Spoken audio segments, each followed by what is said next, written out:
Presidente, qui è il sito riservato numero 2. Sì. È qui presente Di Carlo Francesco, il quale dichiara di essere nato ad Altofonte, provincia di Palermo, il 18 febbraio 1941. Benissimo, è assistito sempre dall'avvocato Zanca, che però non vedo chi c'è oggi. Sostituito, sì.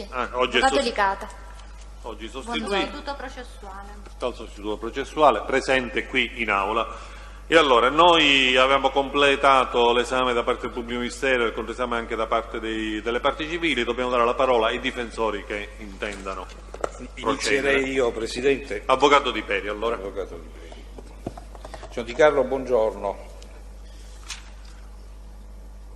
Mi sente? Non sentiamo la voce del Di Carlo. Se dal sito riservato ci conferma che anche Di Carlo sente e può soprattutto farsi sentire.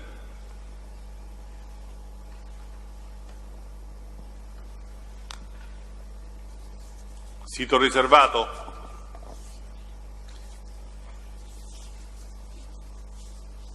Forse abbiamo qualche problema, vediamo se il tecnico sta verificando.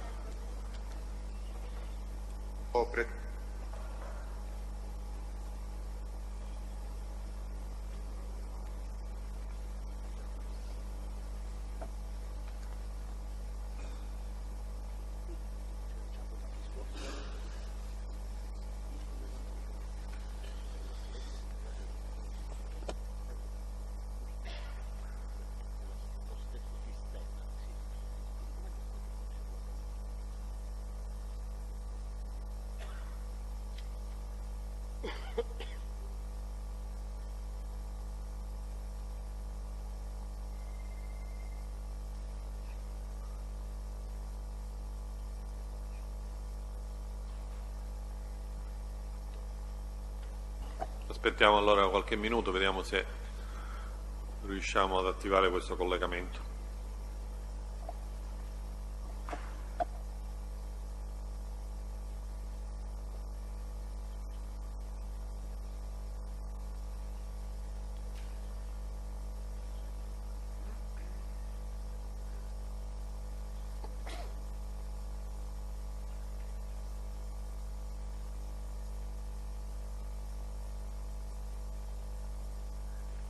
Qui dal sito riservato prova 1, 2, 3, prova microfono. Mi sentite? Sì, adesso sentiamo. Se anche voi ci sentite, proviamo a riprendere l'esame. Avvocato Di Peri, mi sente? Sì, signor Di Carlo, adesso la sento, lei sente anche noi. Prego, avvocato Di Peri. Sì, mi sente, signor Di Carlo?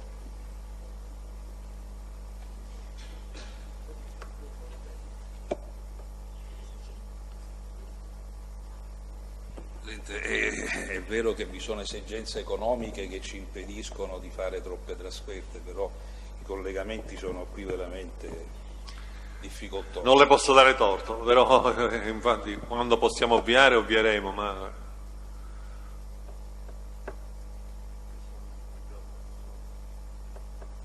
al momento la situazione è questa. Speriamo che l'abbiamo segnalato e speriamo che i tecnici riescano per il futuro, per le prossime udienze, a ripristinare. 1, 2, 3, prova, questo è il microfono del testimone. Prova 1, 2, 3, prova, mi confermate l'audio? Sì, adesso sì, sentiamo. Perfetto, alziamo un attimo il volume, scusate. Sì, è meglio, che in effetti è un po' bassino. Mi sentite? Pronto? Avvocato. Mi sente, signor Di Carlo?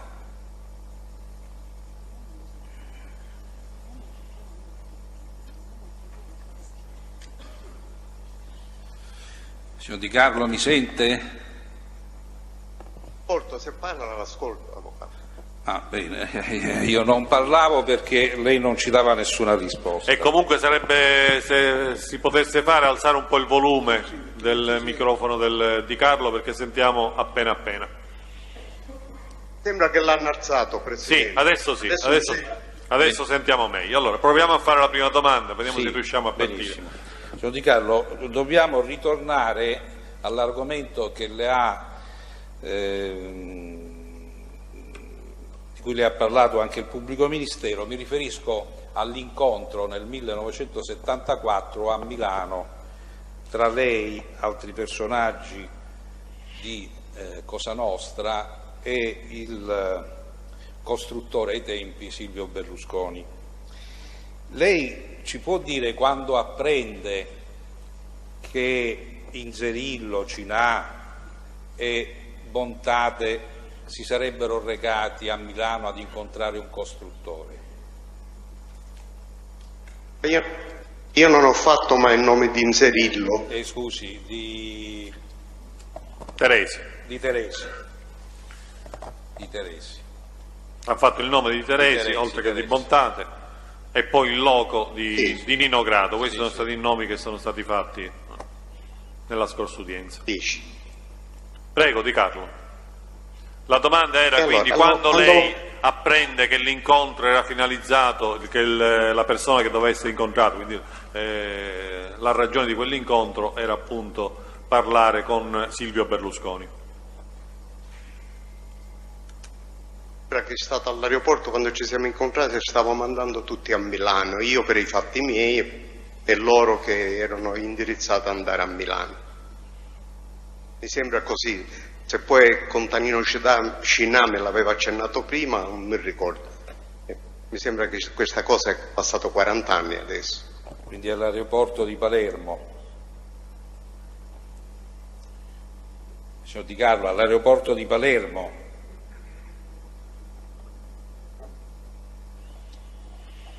Non abbiamo sentito la risposta, Di Carlo, se l'ha data. Ho detto sì. Ecco, e a noi purtroppo non era arrivato questo sì. Andiamo avanti, avvocato Di Peri, quindi all'aeroporto di Palermo. Sì, e avete fatto il viaggio insieme sullo stesso aeromobile? Questo l'ha già detto, erano seduti accanto, avvocato, nella scorsa scusi, era pure Presidente, accanto a Stefano Bontate, l'ho detto, erano sedute, ha spiegato che non c'era l'assegnazione dei posti. Questo l'ha detto la volta scorsa. Vabbè, ma non possiamo rifare le stesse domande. No, siccome dobbiamo fare degli approfondimenti, ma non sulle stesse domande. Presidente, perdoni, Prego. Proprio perché la volta scorsa ha detto una cosa diversa, e cioè che erano seduti tutti accanto sull'aereo e in quel momento gli venne fatta la comunicazione, oggi ha detto una cosa leggermente diversa, e cioè che gli fu comunicato a terra quando ero in aeroporto. Allora, questo è un altro Quindi discorso. c'è una piccola ma il fatto che fossero accanto, consenta... lei ha chiesto, eravate seduti accanto, e siccome sì, ha già risposto la domanda, Presidente. Questa non l'ammetto. Se lei gli vuol chiedere domande su che cosa abbia parlato, va bene, ma ripetere le stesse domande, ve l'ho già detto, Presidente, non vale soltanto per Di Carlo, ma in genere Presidente, non dobbiamo ripetere in sede di controesame le stesse domande. C'è una discrasia che lei non mi consente di approfondire. No, lei la può approfondire liberamente. Scusi, se ha detto ma oggi no, una la cosa discrasia diversa, non riguarda il posto, perché non ha detto oggi una cosa diversa sul posto. Prego, avvocato, prendo atto proceda, prenda atto e proceda. Sì, e procedo. Lei ricorda se nell'ambito di qualche altro processo, in altra occasione, ha mai dichiarato che invece ebbe notizia di questo viaggio che si sarebbe dovuto effettuare a Milano nella località di Palermo un paio di giorni prima di quando fu effettuato l'incontro? C'è opposizione. La domanda Mi ricordo. Scusi, ma l'opposizione la vediamo così. Un attimo alla prima di rispondere. No, dico, ascolto. Prego, pubblico ministero. C'è opposizione a questa domanda perché la esistenza di un precedente processo al quale avrebbe risposto Di Carlo si può fare sotto forma di contestazione di quell'eventuale dichiarazione, perché altrimenti è una domanda ingannevole in qualche modo, perché allora, se c'è il processo contesta, se non c'è non ha nulla da contestare. Vediamo di fare una domanda, avvocato Di Peri, o diretta o altrimenti contesterà la difformità rispetto a un precedente. Scusi, contesto soltanto se il Di Carlo dovesse negarmi la circostanza. Se non me la allora, riformuli prima la domanda sulla circostanza. La domanda è questa: ha mai dichiarato che invece apprese di questo viaggio a Palermo un paio di giorni prima? La domanda è... Non mi ricordo, avvocato, va bene, perché questa storia l'ho sentita perlomeno 50 volte, non mi ricordo se l'ho saputo ancora, eravamo a terra o sull'aereo, comunque l'ho saputo in quel viaggio. Benissimo, andiamo avanti. Lei qualche giorno prima di questo viaggio era stato a cena insieme a Bontate, insieme a Teresi, insieme a Cinà, in un ristorante a Palermo, in una traversa di via Libertà.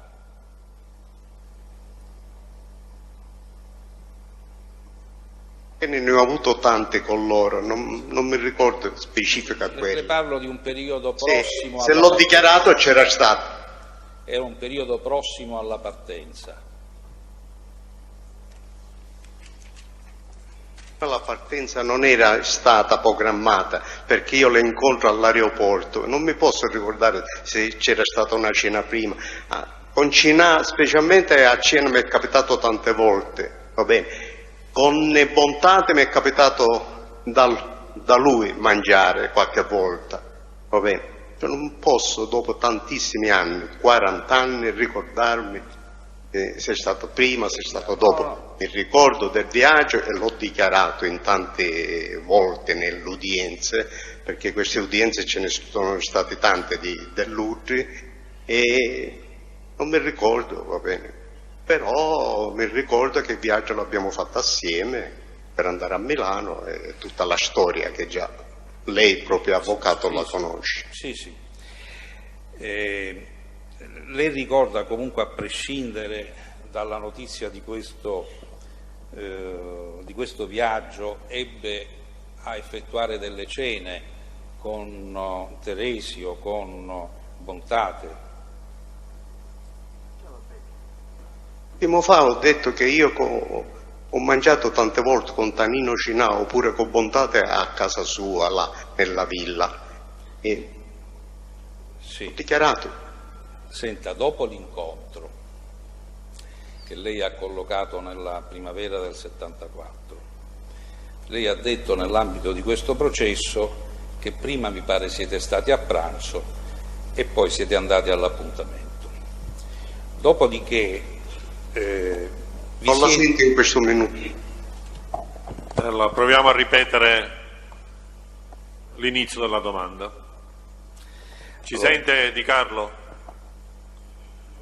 Lei la sento, l'avvocato ancora no. E forse allora dovrebbe avvicinare un po' il microfono, se può, avvocato Di Peri. Sì. Se le viene più comodo anche da seduto, così può... Allora, signor Di Carlo, le chiedevo, dopo l'incontro che è avvenuto a Milano, lei la sera ha già detto che è andato a dormire per i fatti suoi. Vi siete rivisti con Bontate, con Teresi o con Cinà la sera stessa o il giorno dopo? Mi ricordo, però c'è stato un pranzo, non so se è stato lo stesso giorno o il giorno dopo. Quindi c'è stato un pranzo o 1 o 2 giorni dopo, ma con Bontate, Teresi Per la e verità Cinà... 1 o 2 giorni dopo non l'ha detto, lo sto aggiungendo lei in questo Sì. momento. Quanti non so giorni... lui ha detto non ricorda se è lo stesso giorno o l'indomani, per la verità. Ah, se è lo stesso giorno o l'indomani. Al momento ha lo detto stesso questo. giorno il pranzo c'è stato, l'ha già detto all'udienza precedente. Anzi, credo che prima siate andati a pranzo e poi siete andati alla riunione, ha dichiarato nell'ambito di questo processo. Io le chiedevo, nei giorni successivi o la sera dopo la riunione o il giorno dopo, lei ha rivisto Bontate, Teresi e Cinà? Mi ricordo perché io avevo altre cose da fare, infatti ero andato a Milano per i fatti miei, perché avevo cose da svolgere per la mia attività che avevo. Ecco, quindi non li ha più visti dopo l'incontro? Almeno dopo a Milano, l'incontro lei parla, se l'ho visto tante volte a Palermo, dovunque. Dopo l'incontro nella città di Milano, lo ha rivisto? Non parlo di Palermo, ora ci arriviamo. Quindi dopo l'incontro a Milano, lei è ripartito senza più rivedere Bontate, Teresi e Cinà? Dopo l'incontro, uscendo di là, abbiamo tanto conversato di quello che era successo lì dentro, e delle conversazioni, in modo che aveva di esprimersi il dottore, lo chiamavano dottore ai tempi, Berlusconi, e non è che non ci siamo parlati, abbiamo parlato a chi dovevamo andare, e specialmente Tannino Cinà, che non era cosa nostra, si rivolgeva a me di insistere che se andava bene Mangano, perché loro nel cuore avevano Mangono sia Tanino Cinà, Gaetano Cinà e sia Bellucci. Va bene? Mi sembra che l'ho spiegato. Sì. Quindi non vi siete più rivisti posso a Milano. ripetere. Lei è rientrato senza più rivedere queste persone. Mi ricordo. Ha detto che non si ricorda se le ha viste nuovamente a Milano, però non può trarre conclusioni su dichiarazioni che non sono fatte in questo modo. Allora, signor Di Carlo, io vorrei che lei facesse uno sforzo mnemonico, se quantomeno mi può chiarire se nei giorni successivi a questo incontro ha rivisto queste persone a Milano oppure poi vi siete rivisti a Palermo. Riesce a fare uno sforzo in questo senso? Ho detto che non mi ricordo perché c'è tanto di incontri con questa gente che uno non può stabilire dopo 40 anni se era a Milano, se era in altre poste, se era a Napoli, perché a questi l'ho incontrato pure a Napoli con Bontate o Mimmo Teresi, perciò non posso dire se era là o là. Là mi ricordo che siamo usciti e abbiamo conversato un po' di parlare. Mi sembra pure che la sera mi avevano invitato di essere assieme, ma io avevo altre cose da fare. Mi sembra, sempre dobbiamo usare il condizionale dopo tanti anni. Sì. Ricorda a questo punto quando li rivide a Palermo, se le ha rivisti a Napoli quando, approssimativamente? Ma nel periodo, dalle anni di cui stiamo parlando fino agli anni 80.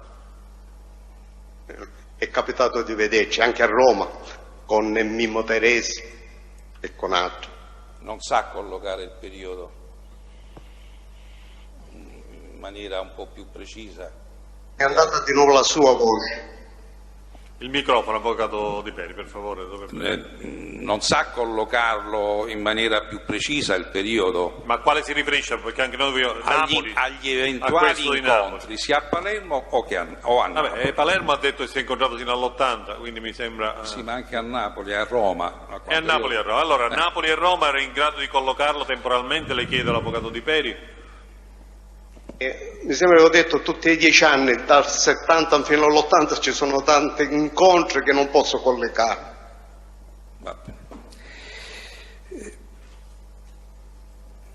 Senta, andiamo al discorso dei 100 milioni che lei apprende che Cinà avrebbe dovuto chiedere al dottore Berlusconi. Lei sa... Quello è stato dopo, a metà anni 70, mi sembra che era... Sì, dopo l'incontro, evidentemente.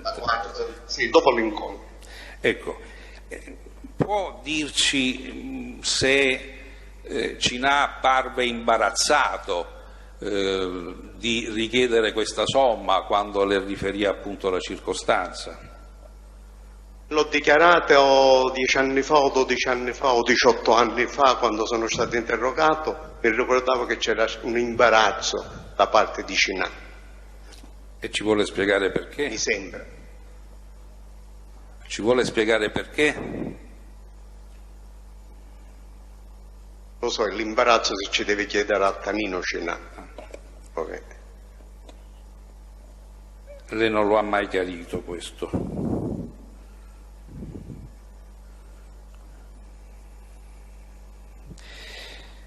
Senta, è possibile che il Cinà abbia, appunto perché imbarazzato, inventatasi la circostanza che l'avrebbe chiesto a titolo di prestito? La domanda è appositamente suggestiva. Sì, la domanda suggestiva può essere fatta, però noi non l'abbiamo compresa bene.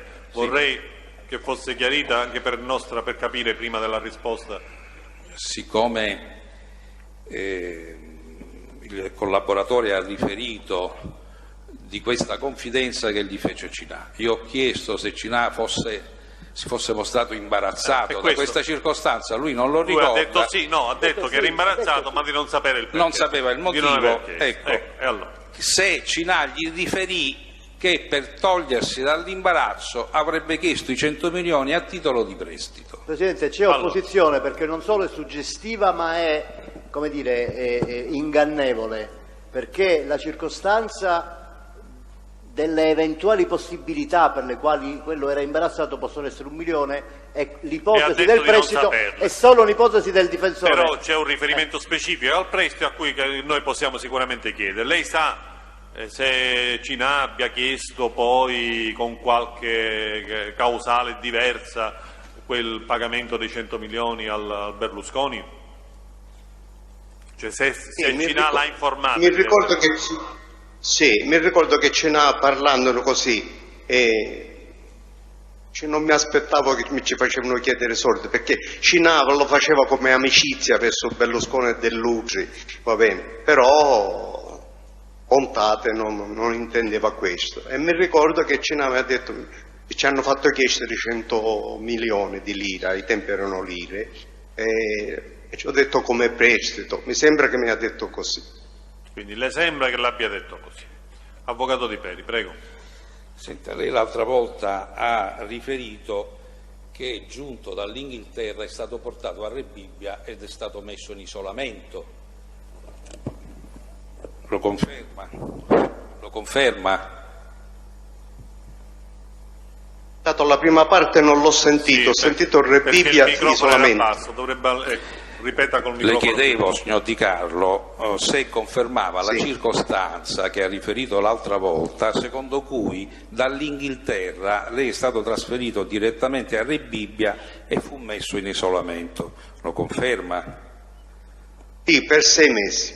Ecco, lei in questo periodo in cui è stato isolato aveva l'opportunità, la possibilità di leggere i giornali o di guardare la televisione?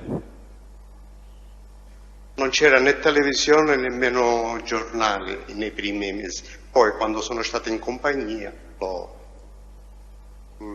avuto possibilità. Quindi non prima. Se interrompiamo un minuto soltanto per dare atto che è arrivato l'avvocato Anania, il quale spero che non si debba allontanare oltre, no? Quindi così possiamo liberare allora il difensore d'ufficio a questo punto e l'avvocato Anania quindi riprende il suo ruolo sia per quanto riguarda Bagarella sia per quanto riguarda Riina, oggi rinunziante. Grazie avvocato Locascio. Prego avvocato Di Peri. Signor Di Carlo, non prima di essere messo a vita in comune lei ha potuto vedere televisione e leggere i giornali, lo conferma? Giornale no, ma se c'era una piccola televisione, ma non mi ricordo, ma mi sembra no. Le non c'era, no. in questa cella che era sì, di grande sicurezza e di grande isolamento. Senta, ma lei ha visto in televisione mai il dottor Dell'Utri che rendeva l'interrogatorio nell'ambito del suo procedimento? Dopo mi sembra. Allora, intanto dopo, scusi, allora, intanto dopo i 6 mesi. Dopo i 6 mesi, quindi quando Dopo era 6 finito mesi. l'isolamento, lei... Mi sembra di sì. Le sembra di sì. E ci vuole dire questi 6 mesi quando ebbero fine, quando lei fu tolto dall'isolamento? Dopo 6 mesi che sono arrivato, no? E si può fare il conto più o meno.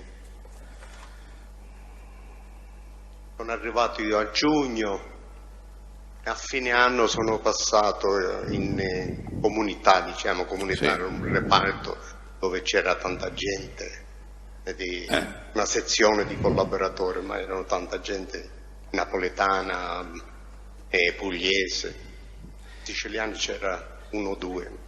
Signor Di Carlo, ora diciamo alle condetenzioni ci arriviamo, per ora definiamo questo discorso della sua visione dell'interrogatorio di Dell'Utri.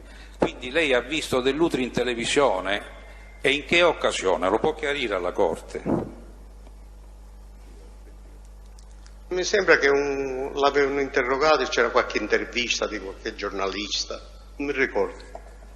E quindi ha sentito diciamo la tesi difensiva che Dell'Utri esplicitava nell'ambito del processo del concorso esterno.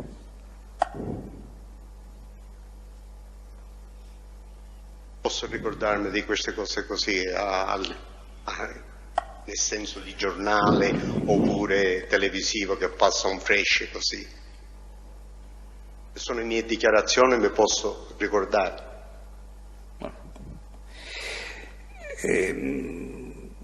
Lei ricorda se ha visto questa intervista di Dell'Utri in televisione prima o dopo che lei rende le dichiarazioni nei confronti del dottore Dell'Utri? Le ricordo che le sue prime dichiarazioni sono state fatte il 3 luglio del 97, se lei lo conferma. Ero in comunità a quel periodo, avvocato, cioè non sono nei primi 6 mesi, a luglio 96. Non c'è dubbio, difatti la mia domanda è proprio per appurare questo. Lei quindi rende le sue prime dichiarazioni nei confronti di Dell'Utri dopo aver visto questa trasmissione televisiva, no? Cosa che ancora non ha detto, per la verità, ma glielo possiamo chiedere. Quindi lo ricorda Di Carlo se a quel punto, quando ha reso queste dichiarazioni di cui abbiamo parlato nel 97, aveva già visto questa trasmissione televisiva concernente dichiarazioni? No, non l'avevo visto. Non l'aveva visto. Non c'era ancora, mi sembra. Quindi le sembra di no, avvocato Di Peris.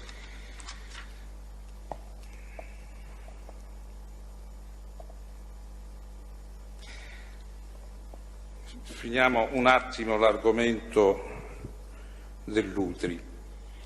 Lei ha avanzato mai richieste risarcitorio nei confronti del dottore Dell'Utri? Ha mai chiesto 500.000 euro di risarcimento al dottore Dell'Utri?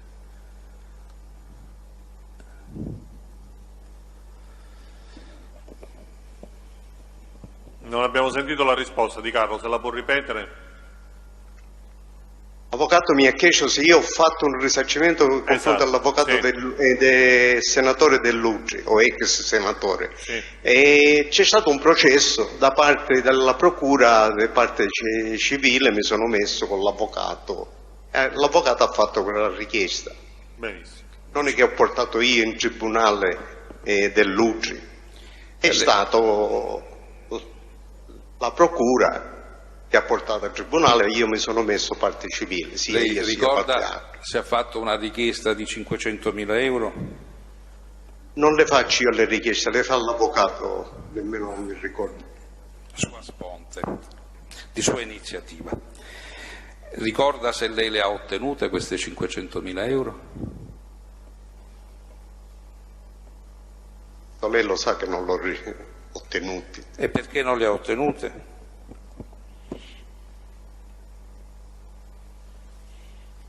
Perché non le ha ottenute, signor Di Carlo? Forse, avvocato. Ha risposto, ma non l'abbiamo sentito. Deve ripeterlo, per favore, Di Carlo. Non abbiamo ottenuto perché l'avvocato lo sa che la causa non è andata in porto, in Cassazione. Quindi è stato assolto, perché Dell'Utri è stato assolto in quel processo. Va bene. Bene, sì. Torniamo un attimo. Ci riferiamo evidentemente al processo sulla calunnia, sì. Quindi possiamo anche andare avanti su questo tema, Sì, sono sì. fatti abbastanza noti, Senta, e risulta signor Di anche Carlo. dalla sentenza che lei ha prodotto.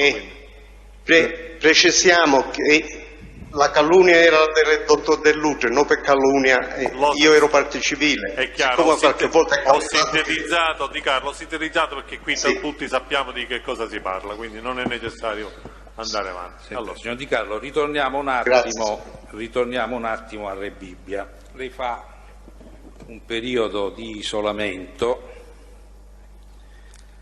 e poi viene passato a vita comune.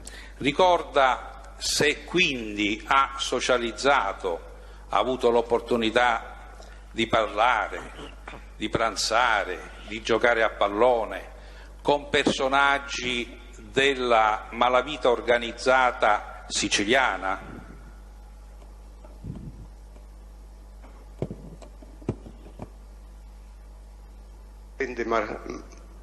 per organizzata siciliana, mi specifichi, qualcuno che apparteneva a Cosa Nostra, avvocato? Evidentemente.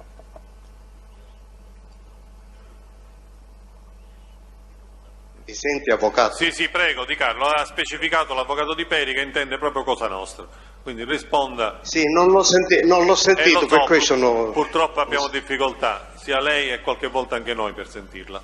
Prego.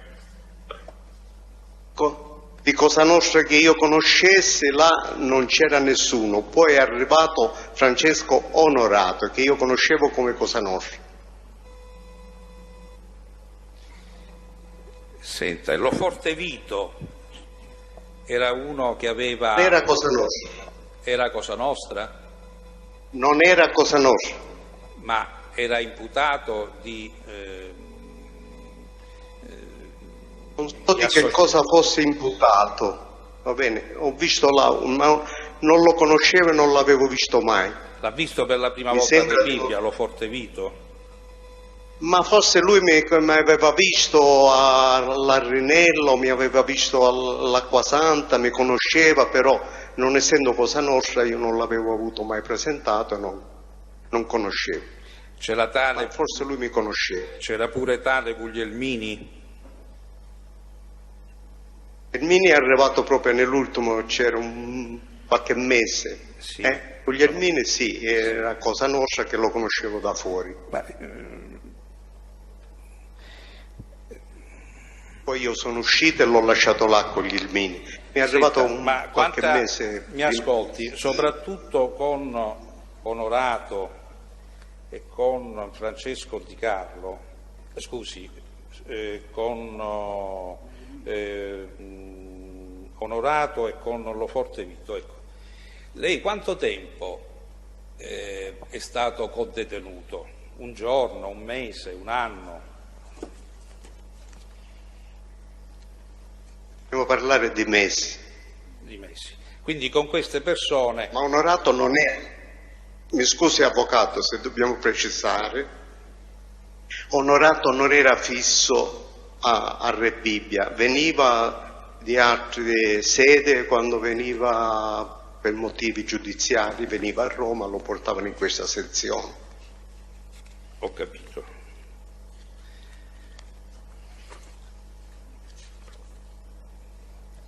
Lei ha iniziato questa socializzazione anche con Onorato a far data dal 14 gennaio 97 e l'ha effettuata per diversi mesi, almeno sino al 23 luglio 97, lo ricorda? Puramente però di quel periodo c'è quando mancava, dopo un mese, 2 mesi ritornava, non era sempre fisso là, non so se mi ha ascoltato. Sì, no, l'ho ascoltata. E adesso le volevo porre un'altra domanda. In questo periodo in cui lei è stato detenuto a Re Bibbia ha reso varie dichiarazioni alle autorità giudiziarie e soprattutto all'autorità giudiziaria siciliana, no? Ricorderà che i primi interrogatori sono stati col dottore Natoli, lo stesso giorno credo che lei è arrivato. Mi ha sentito? Comunque l'ha detto nelle scorse udienze, quindi possiamo fare poi la domanda che avesse reso interrogatori col dottore Natoli. All'arrivo l'ho già detto nelle scorse udienze. No, mi interessa sapere se poi fu sentito altre volte, ma così è anche successivamente dall'autorità giudiziaria siciliana. Mi sente? Tante volte ha detto. Benissimo. Prendiamo atto.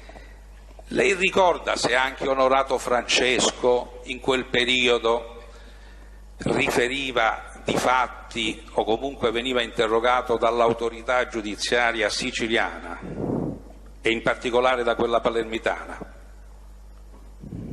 Io non lo posso sapere, non mi ricordo, era là, a volte venivano chiamati, la gente veniva chiamata e mi diceva a me se scendevano i giudici, sia lui, sia Lofordo o altro. Lei non ricorda se Onorato una volta le disse devo andare perché devo essere interrogato?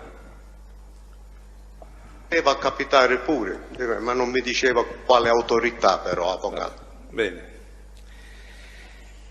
Lei è stato testimone dell'accusa quale imputato di reato connesso nell'ambito del processo di concorso esterno ancora in itinere nei confronti del dottore Dell'Utri.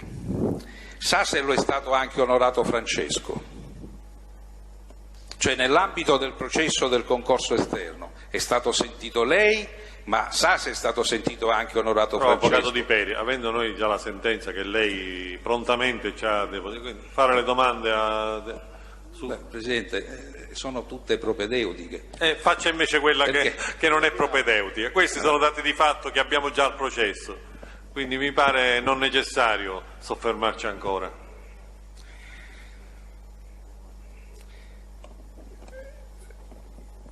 Lei ricorda se nel periodo in cui lei è stato detenuto a Rebibbia ha reso dichiarazioni relativamente all'omicidio Spinelli avvenuto il 30 agosto del 1982? Ricordo se ero io detenuto a Rebibbia o ero già libero, non mi ricordo. Beh, era detenuto a Rebibbia di sicuro. Ha detto che non lo ricorda. Lei a luglio del 97 era detenuto o era libero? Io sono uscito, non mi ricordo, il 20 o il 22 luglio. È stato prima o dopo, lei mi deve dire. No, l'interrogatorio l'ha reso prima. Lei sa se in questo omicidio, in questo fatto processuale in cui lei ha reso dichiarazioni, uno degli esecutori di questo omicidio risultava essere onorato Francesco? Va bene. Prego? So di questo omicidio, ma io non parlo dell'esecutore, più o meno ho detto che era una cosa fatta di Partanna Mondello, ma sapevo il motivo perché era morto Spinelli, che io conoscevo da prima, anni 70, metà anni 70, 75, 74. Allora lei sa se onorato Francesco fosse imputato in questo processo? Non mi ricordo. Non si ricorda. Beh, era imputato e l'ha preso l'ergastolo in questo processo. Noi ci riserviamo di produrre poi la sentenza a seguito della quale è stato condannato in questo omicidio onorato Francesco, che ha reso dichiarazione coevamente nello stesso periodo in cui era detenuto a Di Carlo, e che la Cassazione ha riformato proprio in virtù di questa condetenzione che rendeva inaffidabili le dichiarazioni. Se è una sentenza definitiva, come è immagino. È una sentenza definitiva. Lei ricorda, lei che accusava Savoca Giuseppe, mi pare, signor Di Carlo. Avvocato, se lei vuole poi depositare la sentenza, credo che possiamo andare avanti poi sull'esame, o no? Presidente. Se vuole arrivare a quelle conclusioni che già sono consacrate nella sentenza. Sì, io posso produrre la sentenza.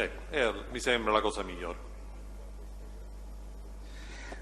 Posso chiedere soltanto se sa che poi Savoca, che era accusato da lui e da Onorato, dopo che gli fu combinato l'ergastolo, fu assolto?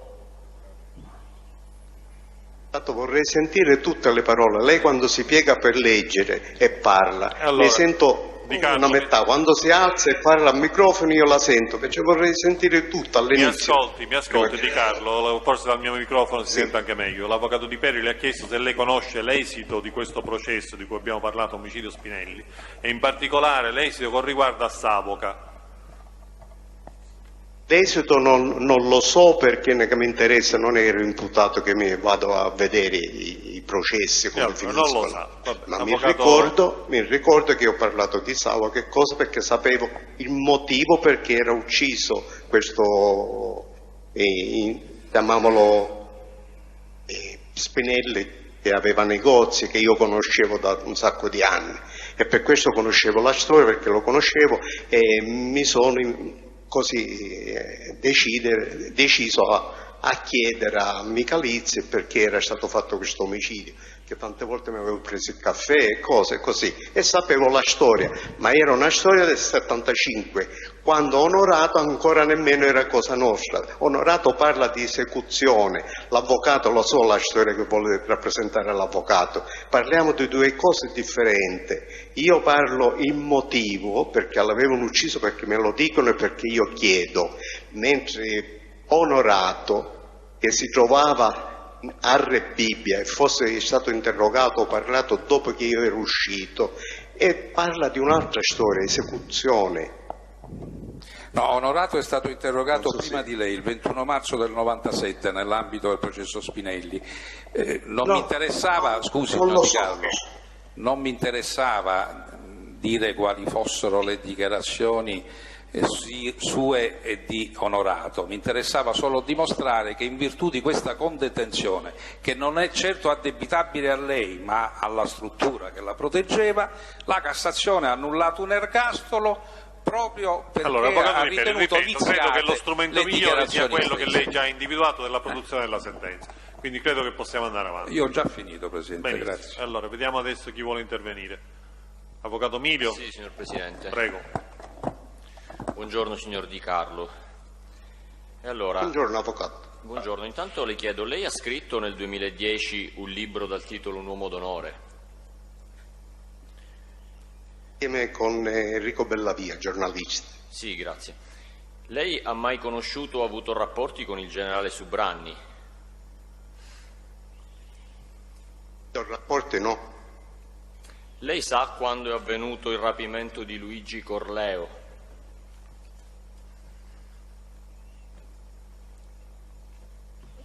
Non abbiamo sentito la risposta Di Carlo, se può ripeterla. Presidente, me ne è arrivata a metà. E Ho allora, sentito... La domanda è se lei sa quando è avvenuto di chi abbiamo parlato, di Corleo. Il rapimento di Il Luigi rapimento Corleo. di Corleo. nei primi anni 70, non mi Primi ricordo anni. preciso. D'altronde un accenno lei l'ha fatto già Nella nella prima, scorsa udienza. nella prima metà anni 70, nella prima, non so se era 74, 75, 73, non mi ricordo più. 75. Lei sa che Luigi Corleo era suocero di Nino Salvo?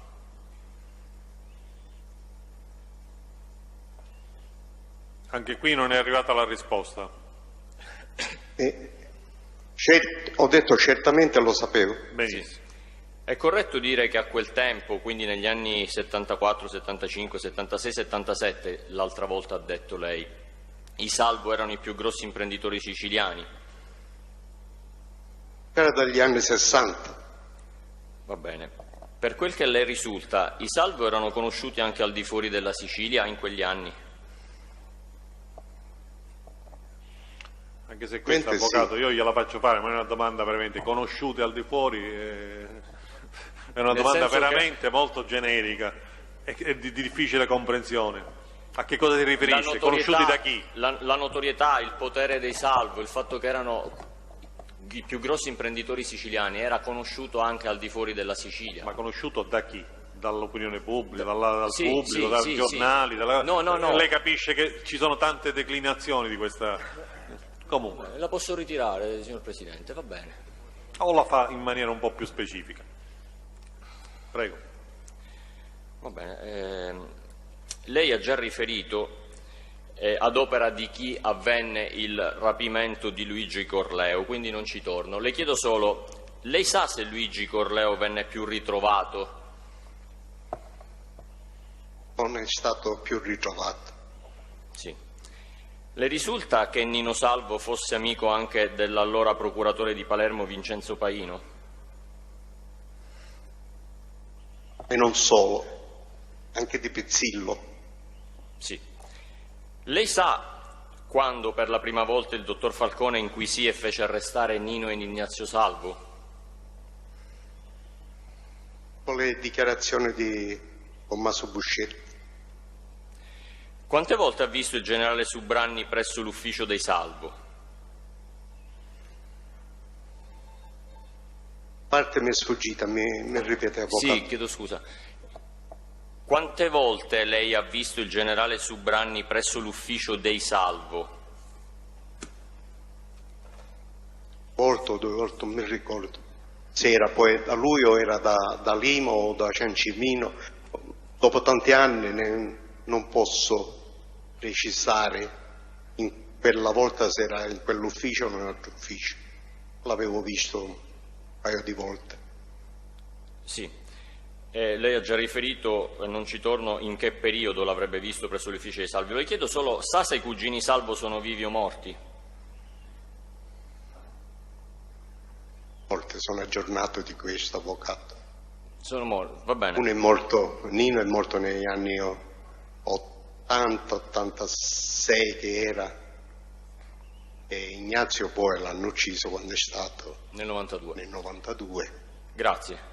Lei sa se il generale Subranni fu tra gli investigatori che si occuparono proprio delle indagini relative al sequestro Corleo? No. Ha detto no? Ha detto no, Non ricordo di sapere. Lei sa quando il generale Subranni è andato via da Palermo? No. Andiamo a un altro argomento. Lei nel suo libro Un uomo d'onore ha parlato della vicenda Impastato?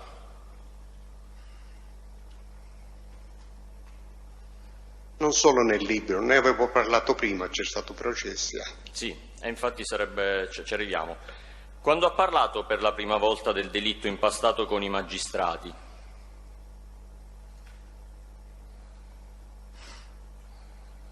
Ho collaborato, era 97, 96, 97, 98, insomma non mi ricordo, comunque ne ho parlato. Con quali magistrati ne ha parlato, se lo ricorda? Sono centinaia in tutta l'Italia, perciò non posso ricordare. No, del delitto Impastato. Quale magistrato? Siccome ne ha avuto tanti magistrati in tutta l'Italia, non mi posso ricordare ogni processo chi sono i magistrati. Ricorda se tra questi vi fosse anche la dottoressa Sabatino?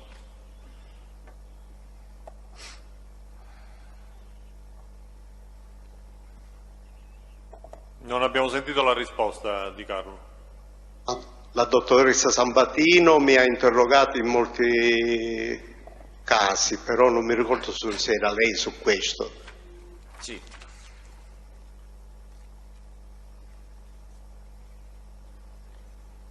Solo per sua memoria, nel verbale del 12 settembre 2012 a pagina 21 dice è venuta la dottoressa... No, mi scusi Presidente, sul metodo, proprio si sta leggendo un verbale ma non con una contestazione, quindi solo per sua memoria non può introdurre vorrei capire una domanda. se in quel verbale aveva dichiarato qualcosa a proposito dell'esame con la Sabatino, che il verbale se è che oggi non ricorda. Ma in ogni caso, anche se fosse depositato, Presidente, è proprio il metodo. Non si può fare precedere la domanda dalla lettura di un verbale, di una dichiarazione resa in un verbale. Però vorremmo capire, siccome non ha ancora letto, io prima voglio capire, quindi prima di rispondere di Carlo, vediamo qual è la Presidente, domanda. ho fatto la domanda se tra questi E magistrati... ha detto di non ricordare la Sabatino, vediamo se c'è una risposta diversa. In questo verbale citava la dottoressa Sabatino. E il verbale che lo cita è un discorso diverso, o è una domanda analoga fatta al Di Carlo e ha risposto in maniera diversa? Se è questo può contestarlo, se è soltanto per ricordargli che c'è un verbale della dottoressa Sabatino potrà documentarlo in un'altra maniera. No, è per dire che in quel verbale, che è un verbale depositato al pubblico ministero, il Di Carlo riferisce di aver parlato della vicenda Impastato con la dottoressa Sabatino. Quindi c'è una domanda del genere, allora la può fare, in questi termini la può... Posso leggere? Certo, se ha fatto questa domanda, legga la domanda, in ogni caso poi vedremo se possiamo procedere. È il 12 settembre 2012. Prego. Pagina 21. Lei sta parlando della morte di Impastato. Sulla morte di Impastato, finché io arrivo, nel 96 sapevo che era suicidio, dicevano, perché io sapevo già a me, infatti, quando faccio il primo magistrato che è venuto e ha fatto come si chiama, di cosa potevo parlare? Ho messo subito, posso chiarire l'omicidio, dice ma l'indagine è stata chiusa, si riapre, si è riaperta, è venuta la dottoressa. Prima è venuto, mi sembra, non mi ricordo chi è l'aggiunto dei tempi, e poi è venuta la dottoressa Sabatino. È avvocato, quindi prendiamo atto, credo che Di Carlo non abbia nulla su questo. Ho premesso che era per la sua memoria. Quindi ascoltando questo, Di Carlo, lei adesso ricorda di essere stato interrogato dalla dottoressa Sabatino a proposito dell'omicidio Impastato? No, se ho dichiarato la Sabatino, però mi sembra che c'era un altro un altro pubblico ministero donna che non so in questo minuto come si chiama, l'ho avuto sia nel processo poi come pubblico ministero e sia anche nell'interrogatorio, però posso fare però confusione tra la Sabatino oppure un altro pubblico ministero che c'era in quel periodo. Si fermi, anche perché a noi per il momento sfugge la rilevanza, ma sicuramente l'avvocato Milio poi... No, andiamo avanti con le domande. Lei è stato sentito anche nel processo a carico? Mi scusi, la in Bergamo pure mi sembra che ho avuto, però... Prendiamo atto, sì. Allora vada avanti, avvocato Milio. Lei è stato sentito nel processo a carico di Badalamenti e Palazzolo imputati del delitto impastato? Sì. Per quali ragioni in quelle occasioni non ha fatto il nome dell'allora maggiore Subranni e ne ha riferito solo nel 2012, a distanza di 34 anni dai fatti e di 15 anni dalle dichiarazioni sue? Vabbè, la prima parte della domanda è sufficiente. Ci possiamo fermare. Allora, Di Carlo, lei ricorda se in quel processo abbia parlato del maggiore Subranni e ci vuole spiegare come mai poi ne ha parlato? Non me lo chiedono, io non me lo chiedono, non mi potevo ricordare o meno, se mi chiedono... Quindi se ne è ricordato quando l'ha riferito, in sostanza è questo che vuole dire? Sì. Sì, al momento non avendo avuto domande su quel tema. Allora, avvocato Milio. Prego. Il tema era il delitto impastato, però. Il tema è il delitto impastato. Lei conosce il processo, eventualmente potrà fare poi le sue valutazioni. Per quali ragioni al pubblico ministero che il 13 febbraio 97 le chiedeva se ricordasse altro della vicenda impastato, oltre le già riferite ragioni dell'uccisione con quelle specifiche modalità che ha riferito alle scorse udienze, quindi al pubblico ministero che in quella data, nel 97, chiedeva se ricordasse altro, lei ha risposto di questa vicenda no? Questa mi sembra che sia la risposta. Per minuto non mi ricordavo altro. Da chi ha saputo che i Salvo erano intervenuti sul generale Subranni in merito al delitto impastato? L'ho già detto. A parte di Cinesi, di Badalamenti, quando... Può ripeterlo, ma ovviamente evitiamo però di fare avvocato Milio domande già poste. Sì, perché aveva già risposto su questa circostanza. Ha detto Nino Badalamenti. Perché nel verbale del 12 settembre 2012, a pagina 10, lei ha detto: l'ho saputo dai Salvo che si stavano interessando con Nino, che sarebbe Badalamenti. Allora, Di Carlo, lei l'ha saputo dai Salvo o da Badalamenti? Presidente, metà discorso dell'avvocato l'ho perso, perché è giusto che lui legge, si piega e non è a microfono. E sfuggendo 2 o 3 parole non si capisce tutto il discorso. Sì, l'avvocato Milio ha letto una sua precedente dichiarazione in cui lei faceva riferimento al fatto di aver saputo del Subranni da Isalvo, mentre alla scorsa udienza ci ha detto l'avvocato Milio, Di Carlo ha dichiarato di aver saputo del Subranni da Nino Badalamenti. Cosa ha da dire in proposito? Sia da Nino Badalamenti, e poi essendo che io mi vedevo con Nino Salvo sia fuori della Sicilia sia a Palermo, si è appreso qualche discorso, quando specialmente si parlava di Gaetano Badalamenti nell'ultimo periodo, cosa stava passando con i contrasti che aveva con Totò Reina e altri, a volte si cadevano in questi discorsi, però Nino Badalamenti è stato il primo a dirmi che c'era l'interessamento di chiudere la partita. E poi Nino Badalamenti mi confermava certi discorsi, ma non è che si andava a chiedere specificamente. Parlando di un altro discorso si cadevano in questo, va bene? Sì. Presidente, mi scusi, capisco che adesso è intempestiva, ma certe volte è difficile. Io volevo intervenire, è stata fatta una contestazione, correttamente è stata letta una parte, però nello stesso verbale, e questo ai fini anche poi della valutazione della risposta, sempre a proposito della vicenda dell'interessamento per indirizzare le indagini, nello stesso verbale a pagina 23 Sto parlando del verbale del 12 settembre 2012, che è quello utilizzato in parte dal difensore per la sua contestazione. Si legge, pagina 22, la domanda era: senta, torniamo alla domanda che avevo cominciato a farle, poi abbiamo aperto questa parentesi. Questo interessamento chiesto attraverso Isalvo, di Carlo Isalvo, a Subranni, PM, poi lasciamo perdere le conoscenze successive, le nostre processuali, le sue anche eventualmente di cronache, ma in Cosa Nostra lei ha saputo se questo interessamento in particolare con il colonnello Subranni avesse sortito un effetto positivo, cioè se Subranni avesse effettivamente accolto le richieste in qualche modo di chiudere le indagini o orientarle in senso favorevole a chi? Badalamenti faceva queste pressioni? Di Carlo. Poco tempo dopo Nino Badalamenti, quindi anche in quel verbale aveva parlato di Nino Badalamenti, mi ha detto: la cosa si è chiusa, non spuntava più niente nei giornali per un periodo, era stata archiviata. Proprio Nino Badalamenti, che era stato l'autore con Francesco Di Trapani, a strangolarlo, a portarlo lì, a farlo saltare in aria. Ancora, subito dopo, chiedo scusa. E questo, mi scusi, completo. Sì. E questo è un dato di fatto, diciamo, all'epoca, la cosa si è chiusa, questo è il PM che sta parlando con la domanda, il procedimento è stato archiviato, ma la mia domanda era diversa, cioè l'intervento auspicato su Subranni l'aveva accolto, cioè aveva fatto qualche cosa per Di Carlo? Io non sono presente, dottore Di Matteo, pubblico ministero, no, ma Di Carlo, però i fatti dicono che Nino Badalamenti dice: abbiamo sistemato tutto. Vabbè, quindi prendiamo atto, mi sembra giusto, per completezza, è registrato il fatto. È allo stesso modo in cui ha risposto in dibattimento. Avvocato Mini. Sì, lei sa se Nino Badalamenti è vivo o morto? È morto nell'81. Lei è a conoscenza del È stato fatto... ucciso nell'81. Sì. Lei è a conoscenza del fatto che nell'immediatezza della morte di Impastato è intervenuto sul posto l'allora pretore di Carini, il quale nel verbale da lui redatto ha scritto... Vabbè, avvocato, assolutamente verbale. Non è consentito. Vediamo, perché veramente un verbale redatto al pretore di Carini mi sembra...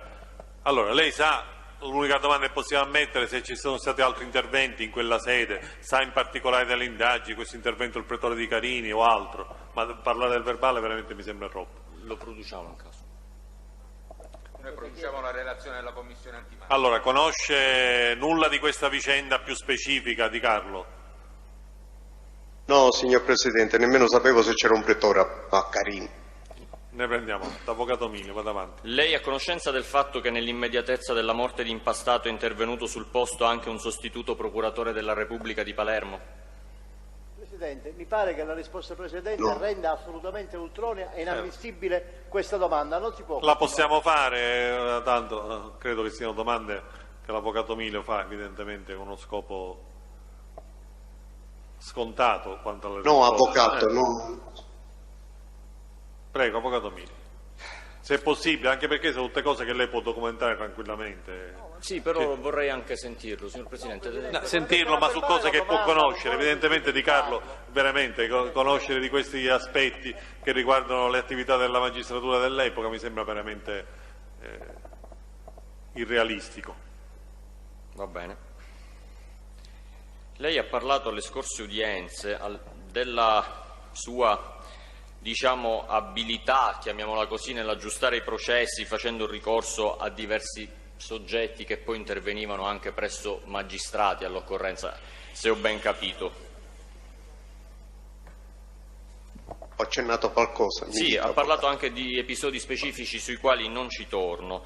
Le chiedo solo, in relazione all'episodio da lei riferito dell'arresto di Bagarella e della susseguente scarcerazione per un suo intervento, lei sa per caso da chi era stato arrestato Bagarella?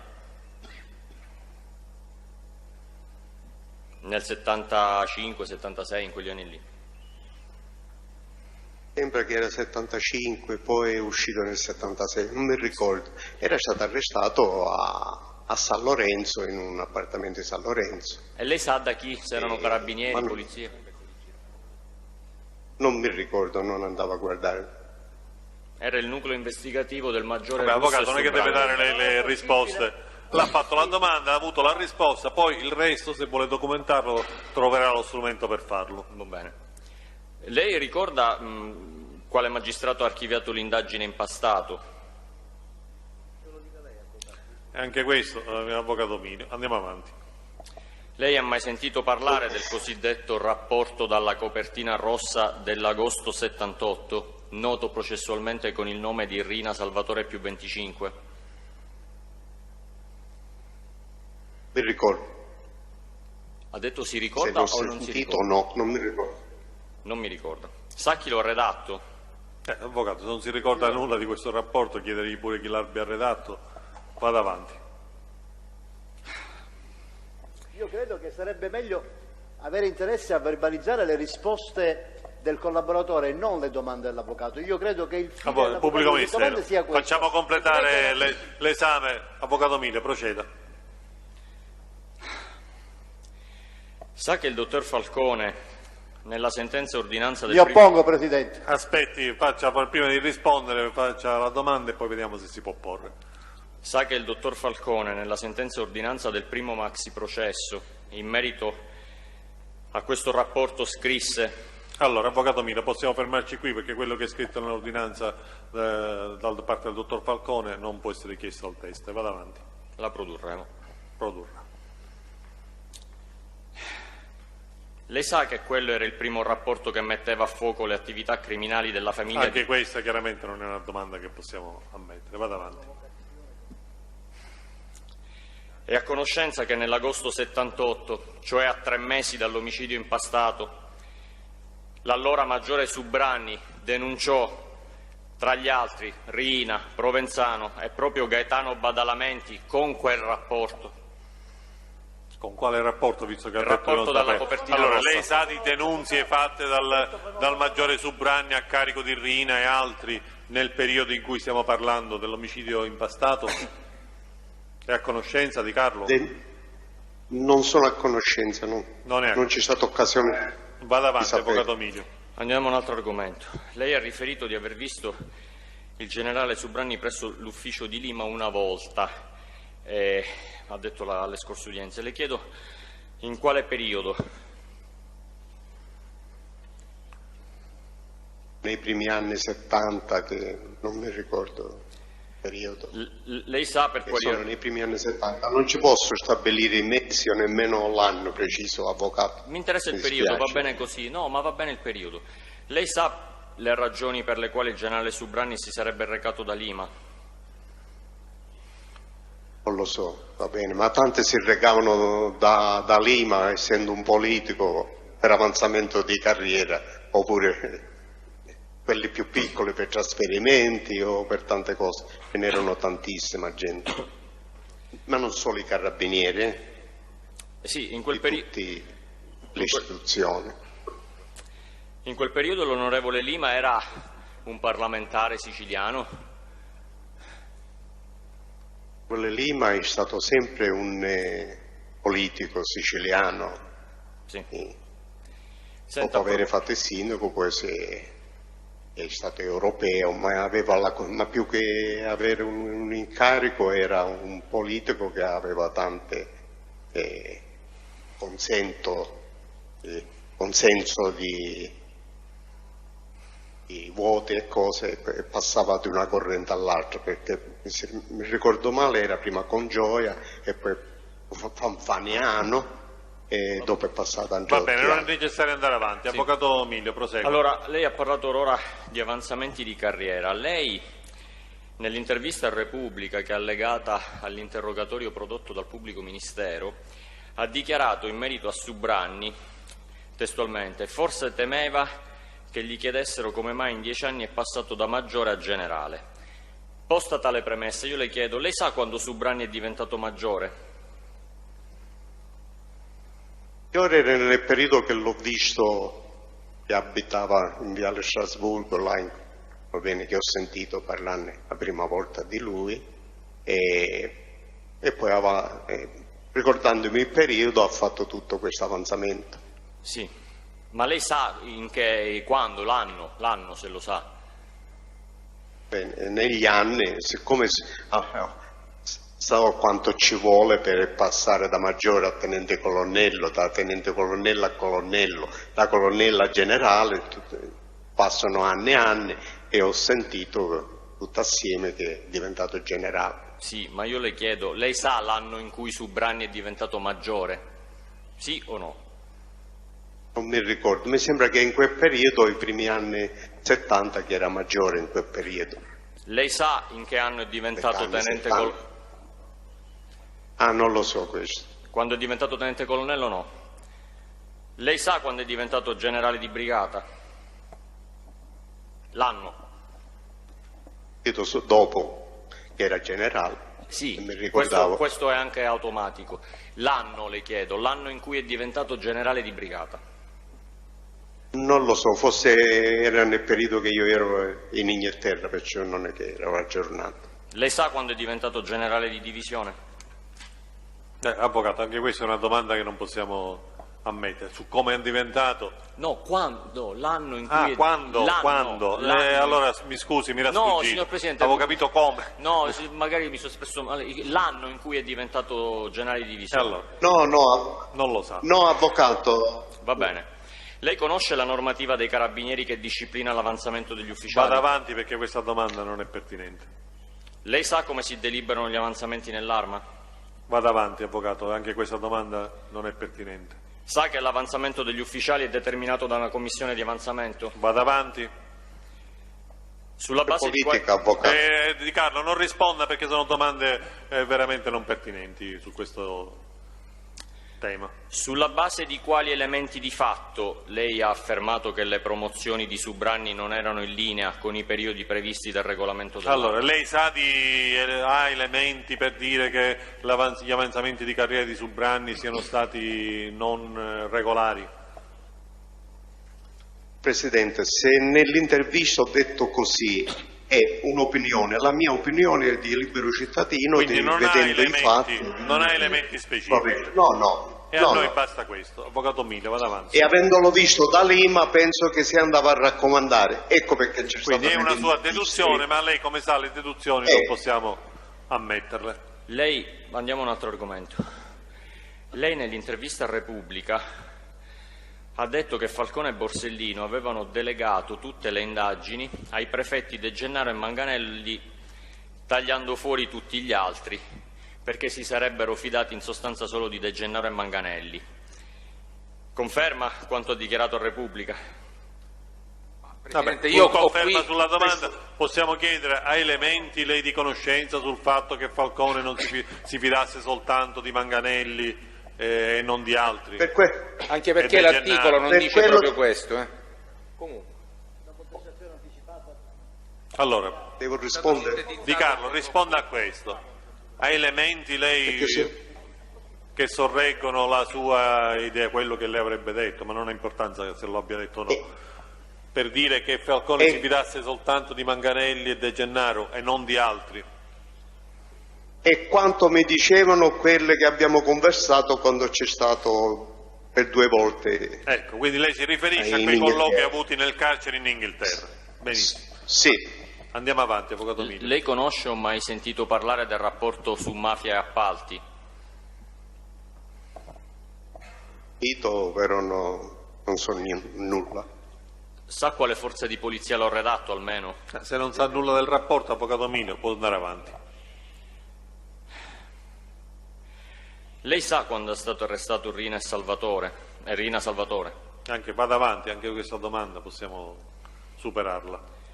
Sa che sia un fatto notorio a tutti, anche a chi non ha partecipato direttamente a quei fatti. Vada. Sa chi era il comandante del Rosso quando è stato arrestato Rina Salvatore?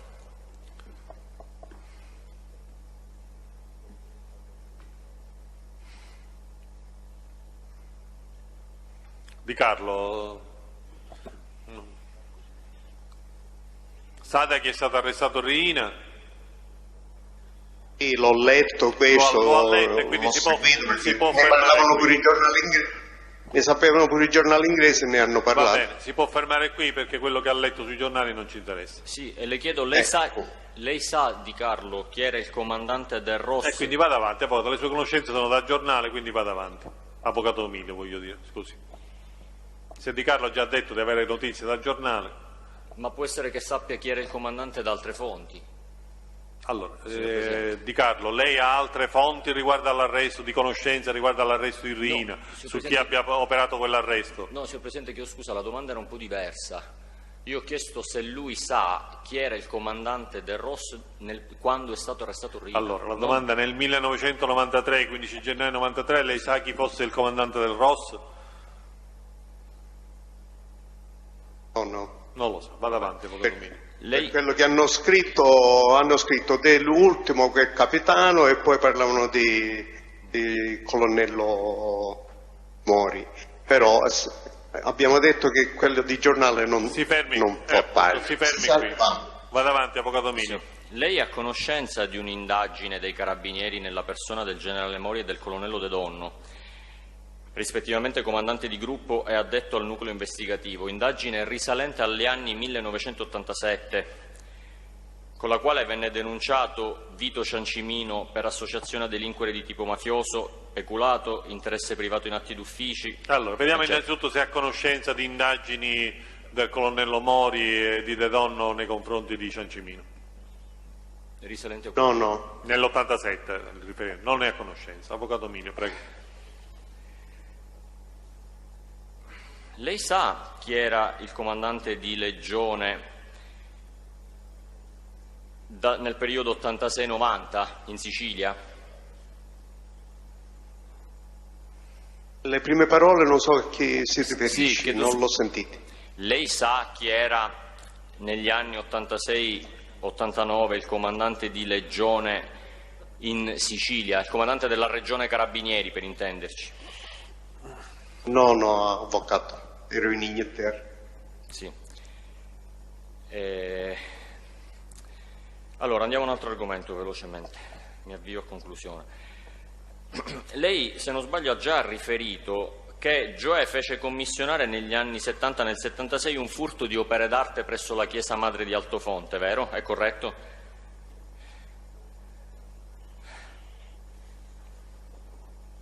Non abbiamo sentito la risposta, comunque ne ha parlato la scorsa udienza, quindi possiamo andare avanti, avvocato Mino. È corretto, lei ha anche definito Gioè un po' turbolento, è corretto dire che lo avete combinato in Cosa Nostra perché, diciamo, era perché, per puro caso, perché non era un ragazzo molto stabile, pur avendo fatto anche un certo livello di scuole, perché era un po' esaltato, diciamo. Allora, avvocato Emilio, questo è quello che già ci ha detto Di Carlo alla scorsa udienza, quindi mi sembra superfluo domandarlo ancora. Sì. Lei è stato accusato da elementi di Cosa Nostra di aver rubato parte dei soldi di un carico di droga? Anche su questo, per la verità, ha risposto. Comunque, Di Carlo, se vuole aggiungere qualche cosa. Ho risposto. Lei ha non potendo dire. Ha già spiegato ampiamente. Ho specificato, non potendo dire il motivo. Non è la prima volta che sugli uomini di Cosa Nostra si inventano qualcosa. Ma le risulta che questa accusa provenne anche da Mario Santo Di Matteo e dalla Barbera Gioacchino? Io ho avuto confronto, non me l'hanno detto. Le risulta che questa accusa provenne anche da Marino Mannoia? Vabbè, mettendo in giro una voce così, i soldati di Cosa Nostra devono acconsentire a dire questo, non sapendo altro. Sì, veniamo sugli anni di galera, ha già risposto. L'ultimo argomento è quello relativo ai suoi incontri con esponente dei servizi segreti, così per semplificare. Prego, avvocato, però anche qui non ripetendo ovviamente le cose che abbiamo detto. Me lo detto. dirà, signor Presidente, lei. Prego. E quindi lei ha già riferito di avere avuto visite di esponenti dei servizi segreti, vale quello che ha detto alle scorse udienze. Le chiedo se, oltre a quello che ha già riferito, ha avuto altri tipi di rapporti con i servizi segreti italiani, oltre quello che ha già riferito. Allora, Di Carlo, ricorda altri incontri, contatti? Ma incontri là ne ho avuti, però c'erano questi, l'ultimo che ne ho parlato, e poi c'era un incontro che ne ho parlato anche nel libro, che non erano italiani. Sì, ma quello poi ci arriviamo, ma dico... sì. Le chiedo perdono. No. Oltre quello che già ha detto non ne ha avuti altri rapporti? Di altre persone no, con loro sì. Sì, perfetto. Non so se ho detto tutto di queste, perché non è che io che posso consultare carte. Facciamo delle domande specifiche. Avvocato Miglio, vediamo se ci sono altri episodi. Sì, lei ha già anche riferito di quell'incontro nell'89, nel corso del quale... Mi scusi. Sì. Non so se ho detto fine 88 e principio 89, perché dire 89 preciso così mi sembra... E allora partiamo da questo. Allora, potrebbe meglio specificare il periodo di quegli incontri ai quali era presente anche il dottor La Barbera, per intenderci, gli incontri precedenti alla Daura? Noi dobbiamo prendere, dopo che sono venuti i due magistrati, sia i due magistrati, i due volte magistrati. Prima era venuto il dottor Falcone, che non mi ricordo, era fine 88, e dopo sono venuti gli altri magistrati, che era il dottor Ayala con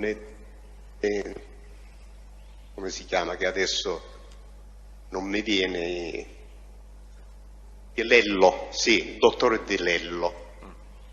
Dopo questo è stato. Quindi, non mi ricordo le date, però penso che si può vedere. Ma fu precedente che lei ricordi all'attentato alla Daura, che è dell'89? Ricordo che è precedente, perché col dottore Falcone altrimenti ne avrei parlato quando è venuto. C'è stato un incontro cordiale, così c'era il dottore Falcone, il dottor Napoli e il procuratore, non so se era procuratore aggiunto o procuratore Gianbanco. Sì, se ho ben capito, costoro le proposero, diciamo, di instaurare degli accordi, o comunque di cercare dei canali per fermare il giudice Falcone, è corretto?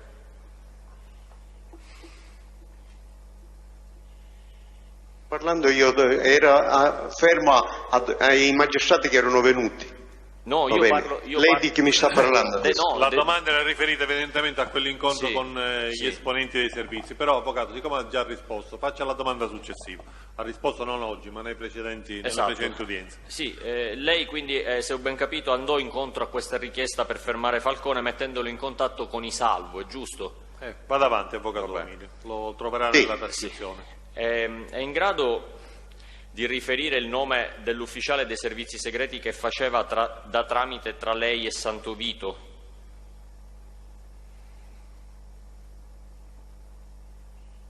Ne è stato tanti, io quello che a Santovito non faceva da tramite, io quando ero libero ero in Sicilia, in Italia non avevo bisogno di tramite, io avevo il numero direttamente, ti chiamavo Santovito perché lo conoscevo abbastanza bene. Sì. E allora, lo vedo tramite. Ma lei sa se il dottor Arnaldo La Barbera è morto? Avvocato, ha parlato pure dei funerali nella scorsa udienza, quindi mi sembra veramente una domanda superflua. Mario Ferraro è morto? E anche questo ne ha parlato abbondantemente, c'è stato tutto il discorso. Il generale Santovito? Avvocato Milo, vada avanti. È morto, con un tumore. E allora lei è in grado di precisare meglio il cognome di quel terzo soggetto che lei ha appellato Giovanni? No, qua non si tratta di precisare, non l'ho perché saputo non mai. ce l'ha proprio detto. Quindi... E nemmeno so se era Giovanni il primo nome. Va bene. Lei sa da chi è stato arrestato il generale Santovito? No. Dall'allora capitano No, Mori. avvocato, non deve dare le risposte. Ha fatto la domanda, la risposta l'ha avuta. Sì. Vada avanti. Lei ha già riferito anche di aver avuto contatti con esponenti di altri servizi, lei testualmente ha detto americani, israeliani e inglesi. Ha già anche riferito di aver visto per l'ultima volta il dottor Falcone nell'88, se ho ben capito. E poi ha parlato di Indawi, di tale Indawi. Io le chiedo, lei ricorda se Indawi e i suoi amici, gli arabi, si misero a disposizione sua per uccidere il dottor Falcone? si parlava ed erano così aggiornate dall'Italia e si parlava di cosa stava facendo il dottor Falcone, va bene. E forse Indagui ci aveva raccontato tutta la mia storia, che era colpa di Falcone, dottor Falcone, che io avevo preso 25 anni, si discutono così e loro si erano messi a disposizione. Va bene. Lei ricorda anche se le suggerirono le modalità con le quali poteva essere ammazzato il dottor Falcone? Questo sì, è un discorso che si faceva là, dice ma per noi non c'è difficoltà, e si parlava anche un giornale, le dicevo ma guardate che è ben protetto, è difficile. No, dice, quando noi ci mettiamo una cosa in testa pure che facciamo fare a qualcuno come suicidio, a capicazzi, come chiamano là, un giornalista, un finto giornalista, lo imbottiamo di polvere, di sparo, diciamo. Si parlavano. Per farlo saltare in aria, deduco. Lei ricorda se comunicò a Gioè questa idea del finto reporter suggeritagli dagli arabi, da Indawi e dagli amici? No, non andavo a parlare di questo, mi sembra che non ci ho parlato mai per telefono, non è che va bene. Che poi con Gioè mi sembra che abbiamo cominciato a parlare l'89, perché non so se è uscito nell'88 lui, non mi ricordo. Sì, già queste cose erano superate, va bene. Però come queste sono durate mesi che venivano a visitare il suo collega o parente, perché c'era qualche fratello di Indagui, perché non l'ho capito mai chi era fratello e chi non erano fratelli, perché arabi si chiamano tutti fratelli, e erano venuti per tanti mesi, perciò non mi ricordo se è stato dopo tanti mesi che ho indirizzato queste da Nino Gioè. Sì, perché lei nel libro che ha scritto... No, nel libro, avvocato Milio, non incidere, faccia la domanda. Signor Presidente, ma il libro è... Sì, ma non è che può contestare le dichiarazioni rese in un libro. È un virgolettato. È un virgolettato, ma è un libro. Se è un documento, lei lo produca, ma non può essere oggetto di contestazione. Produrremo il libro. Faccia la domanda, ma non può contestare sulla base di quello che è detto in un libro. Produrremo il libro. Dalle telefonate che lei ebbe con Gioè, comprese che il Gioè aveva contatti con gli amici di Indawi? Sì, me l'ha confermato che si erano visti a Roma, che avevano parlato così però. Le ultime 3 domande. Lei ha rilasciato qualche giorno fa un'intervista alla testata internet Articolo 3. Io ho rilasciato tante negli anni. No, le parlo di un'intervista di qualche 10-15 giorni fa, nella quale ha accusato il sociologo Arlacchi di essere un calunniatore. Il contenuto, innanzitutto vediamo se ricorda questa intervista e poi vediamo.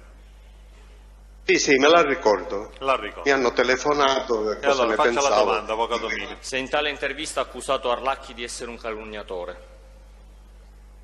No, io non ho specificato calunniatore, ho detto se ha guardato allo specchio, visto cosa diceva, ho dato la mia impressione. Vada avanti, non ho accusato nessuno. Si fermi Di Carlo, vada avanti, avvocato Milio. Sì, l'ultima domanda.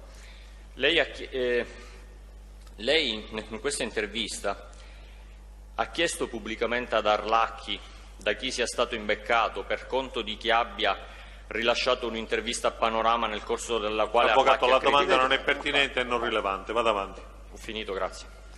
Allora, vediamo se ci sono altri interventi anche dai siti collegati, se ci sono difensori che intendono porre delle domande.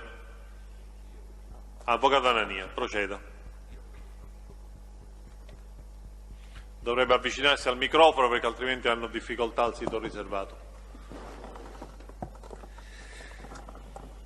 Buongiorno Di Carlo. Buongiorno, avvocato Anania. Sì, avvocato Anania. Volevo farle qualche domanda iniziale. Lei fece parte della famiglia mafiosa di Cosa Nostra del suo paese, di Altofonte. Quando è che lei fu messo fuori famiglia e fuori confidenza? Avvocato Nania, però vale anche per lei. L'ha già dichiarato. E appunto, quindi è una lei già sa, mi ha preceduto, ma sa benissimo perché vale per lei, ma per tutti. Non facciamo ripetere le cose che ha ampiamente spiegato, facciamo domande più mirate. Lei fu posto. Poi mi scusi Presidente, soltanto per chiarire e per correttezza, il Di Carlo ha dichiarato anche in questa sede dibattimentale che quando è stato messo fuori famiglia, ma non ha mai detto che è stato messo fuori confidenza. Questa espressione non è stata utilizzata. Quindi utilizziamo quello che è stato detto, ma soltanto non per farlo ripetere. Avvocato Nania, proceda. Di Carlo, lei è competente, molto competente delle regole che allora dice di Cosa Nostra. Essere messo fuori famiglia equivale a essere messo fuori confidenza? Ce ne sono state, ci sono fuori famiglia e fuori famiglia. Nella mia storia di Cosa Nostra ne ho visti mettere fuori Cosa Nostra, ma non erano fuori, va bene, i figli di Madonia, va bene, qualche altra persona, dipende chi. Anche Badalamenti è stato messo fuori famiglia, Gaetano Badalamenti, però Gaetano Badalamenti sapeva tutto e tutti ce ne andavano a riferire. Va bene, metà di Cosa Nostra, sia palermitana sia di tutta la Sicilia. Dipende chi è stato in Cosa Nostra e che modo ha avuto di stare in Cosa Nostra. Io ero amico di tutti e fedele solo con il mio mandamento e Reina, va bene. Lei si recò in Inghilterra, a Londra, il 21 giugno dell'85 e fu, mi pare, di lì a poco mi pare che fu tratto in arresto per un traffico di stupefacenti. La data? Avvocato, io mi sono recato a Londra, a parte che la frequentavo prima, ci ho passato la residenza nel 76, non mi sono recato io a giugno del 21 a Londra. Se lei mi parla che sono stato arrestato il 21 giugno, sì. E fu arrestato a Londra, questo? Sì. Va bene. Fu arrestato per un traffico di stupefacenti. Questo traffico di stupefacenti lei lo faceva in proprio o lo faceva con la collaborazione o sull'incarico o sul mandato di Rina e di Cosa Nostra in genere? Allora, Avvocato, su questo già ovviamente risposto, tra l'altro lui ha proclamato in parte la sua estraneità a questa vicenda, quindi sul traffico stiamo parlando di quello a Londra, per cui fu arrestato. Il traffico di hashish per cui poi ha già ampiamente riferito 25 anni. Sì, esatto. Delle due condanne sappiamo tutto, ce l'ha riferito, quindi non facciamo ripetere, perché se dovesse ripetere qui tutto quello che ci ha detto su questa condanna in Inghilterra, sulle due condanne in Inghilterra... No, io non voglio entrare nel merito, volevo solo chiedere se questo traffico lo aveva fatto per conto proprio o per compito... Lei dà per scontato un'attribuzione di responsabilità in termini che non sono stati fatti da Di Carlo. Comunque, risponda Di Carlo con riferimento a Riina, c'entrava qualcosa con questo... Avvocato, se non l'ho fatto non posso essere, se l'ho fatto in proprio o l'ho fatto con altri, non l'ho fatto. Poi sono stato arrestato per estradazione perché avevo un processo, allora, ero accusato. Di Carlo, perché in effetti su questo è stato già ampiamente esaustivo nella scorsa giusta la sua risposta, lei si protestava innocente, quindi non aveva un mandato. Avvocato, è corretto. È quello che cercavamo appunto di rappresentare. Questa cosa mi era sfuggita.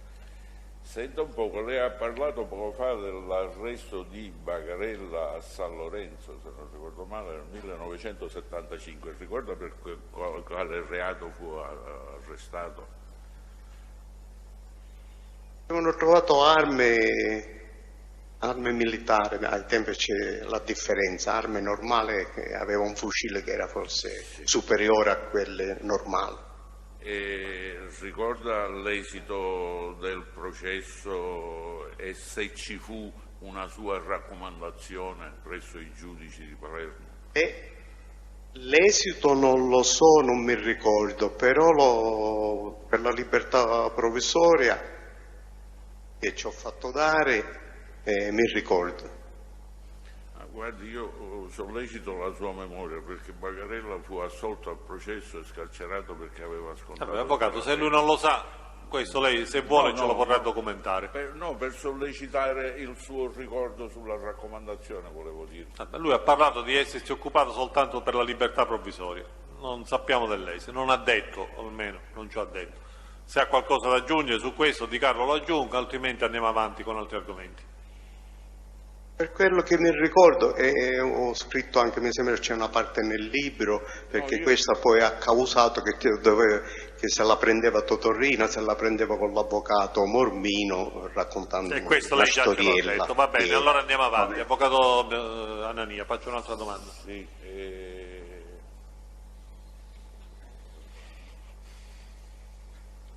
omicidio Boris Giuliano. Sento gesticolare ma non lo sento, avvocato. Non ho detto altro. No, ancora non ha fatto la domanda. Si avvicina al microfono però cortesemente. Per quanto riguarda l'imputazione di Bagarella per l'omicidio del commissario Boris Giuliano, lei si interessò presso i giudici per farlo scarcerare, per far avere benefici? No, avvocato. Quando è successo poi l'hanno arrestato, poi c'è stato il processo, ma lui aveva un processo a parte pur essendo nella stessa nostra associazione dove ero pure io. Il processo di Altofonte, vuole dire. Sì, però lui per il fattore omicidio mi sembra che è stato giudicato a parte, non mi ricordo altre cose, ma noi siamo stati, io, fratelli e altre persone di Altofonte, siamo stati assolti. Quindi dell'omicidio di Boris Giuliano in capo a Bagarella, lei sa chi istruiva il processo? Avvocato, se non sa niente del processo è inutile fare la domanda su questo. Ha detto che è stato fatto a parte, vada avanti.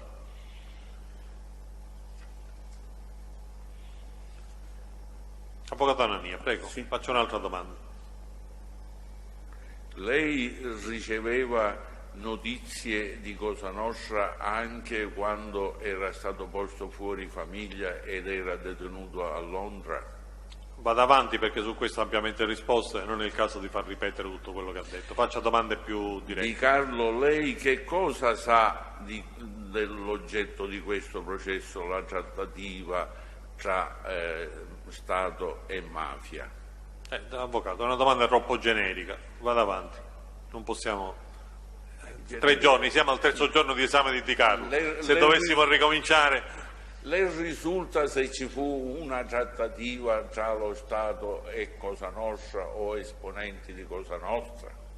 Vediamo se in questi termini. Oltre quello che ha già riferito, ha elementi di contatti tra esponenti di Cosa Nostra e esponenti delle istituzioni che non siano quelli che già ha riferito.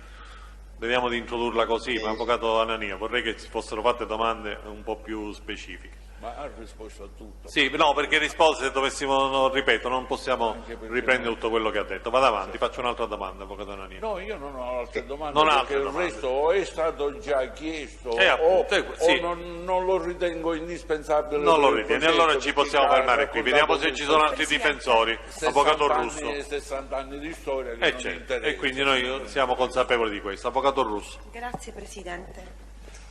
Scusa, una sola domanda. Prego. Lei ha più volte detto che segue internet. Lei quando era detenuto a Londra già sapeva manovrare il computer, si interessava, era capace di navigare su internet? Allora, in carcere, la domanda che possiamo fare nel carcere dove è stato detenuto in Inghilterra, nelle carceri, c'erano collegamenti internet? Siamo tra l'86 e l'80. Avvocato, sono stato un navigatore, però lì dentro non c'era internet ancora. E basta così, si può fermare. Allora, Avvocato Russo. Sì, grazie Presidente. Signor Di Carlo, lei ha mai conosciuto, ha mai sentito parlare del conte Romolo Vaselli?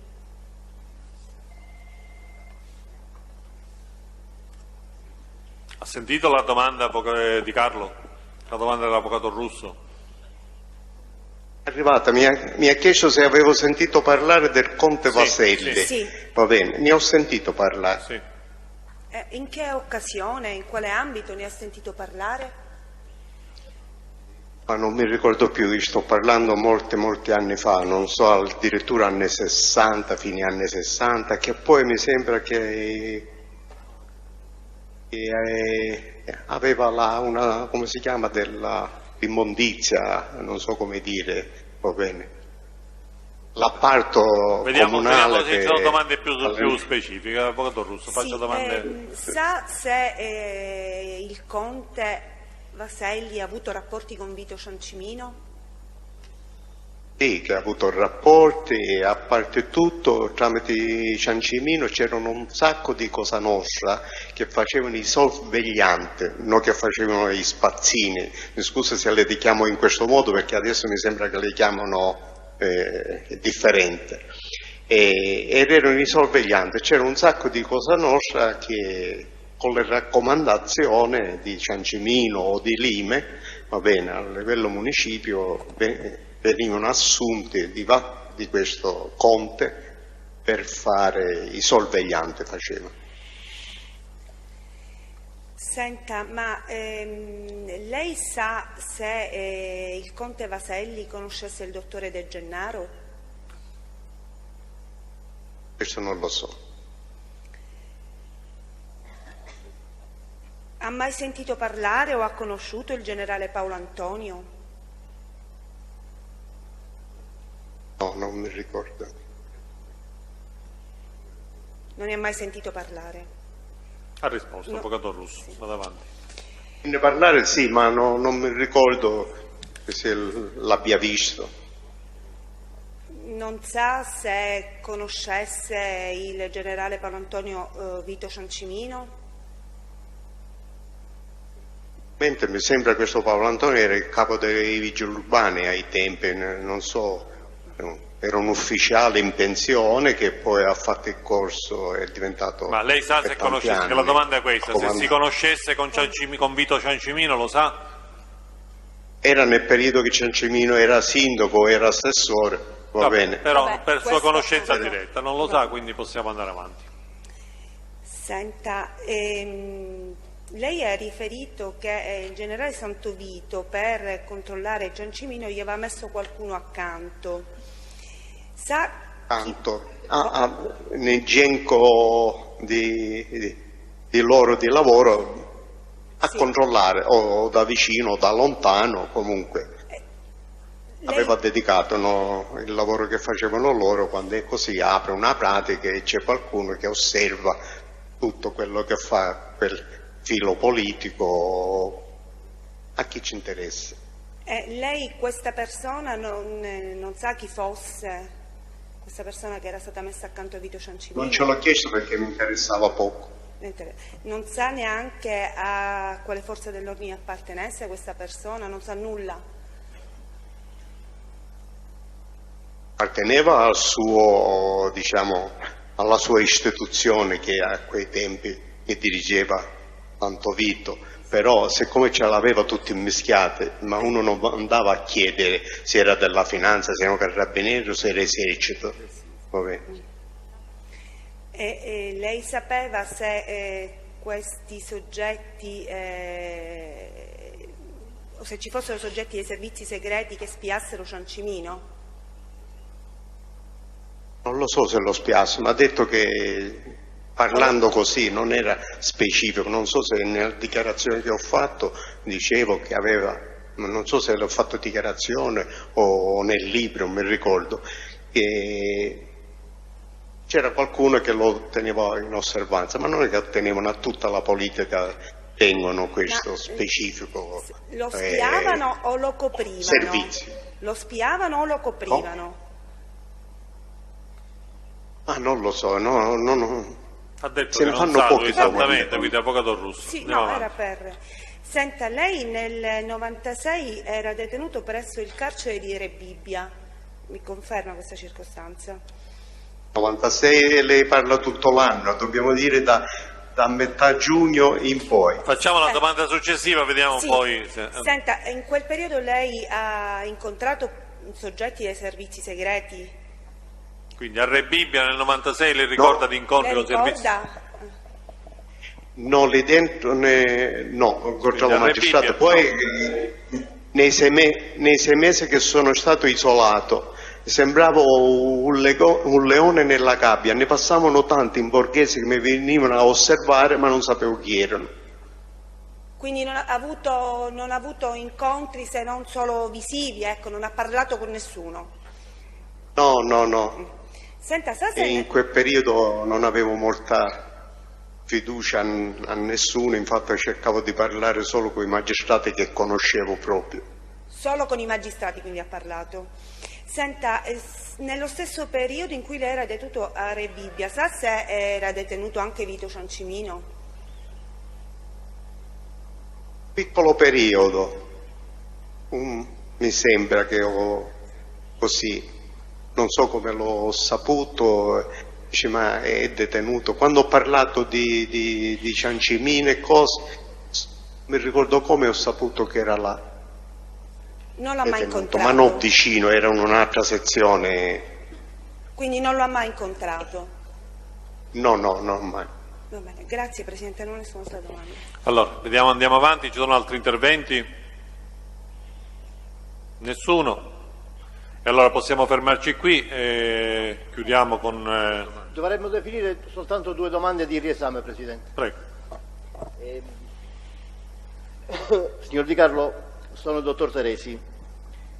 Buongiorno, procuratore. L'altra volta lei ha parlato, e per introdurre l'argomento e orientarla in tutte le dichiarazioni che lei ha già fatto, ha parlato della sua conoscenza con il generale Miceli, il generale Maletti e il fatto che appartenessero ai servizi, cioè al SID dell'epoca.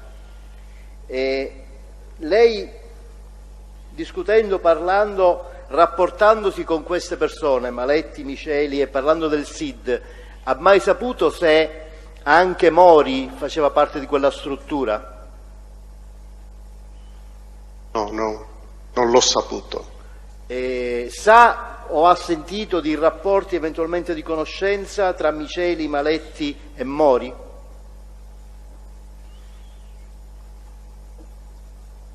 No, non mi ricordo di averlo sentito. Ho capito. Un'ultima cosa, a proposito, mi riaggancio alle domande dell'avvocato Russo per la nobiltà palermitana. Lei conosce tale Alliata di Montereale?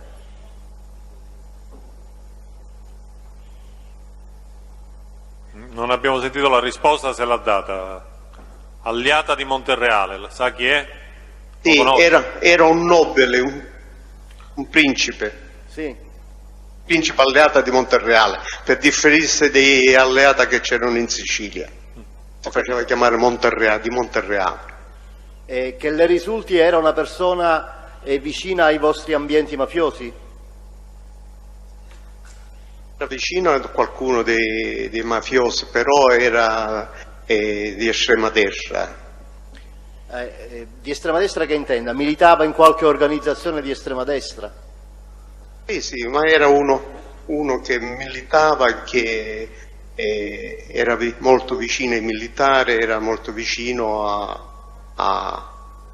all'Ap2. Ho capito.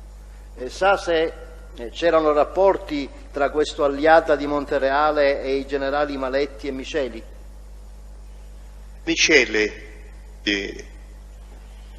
Con Miceli mi risulta che erano più vicini.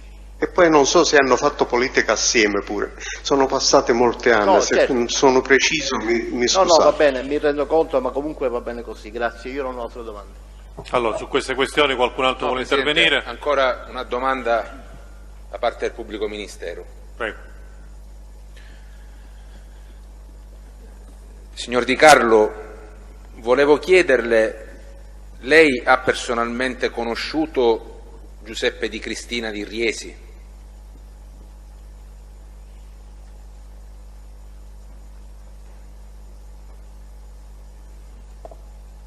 Vada la risposta? E non l'abbiamo sentita? No. Cosa ha detto? Sì o no? Sì, certamente che l'ho conosciuto. L'ha conosciuto. E allora, vediamo l'altra domanda, la successiva domanda.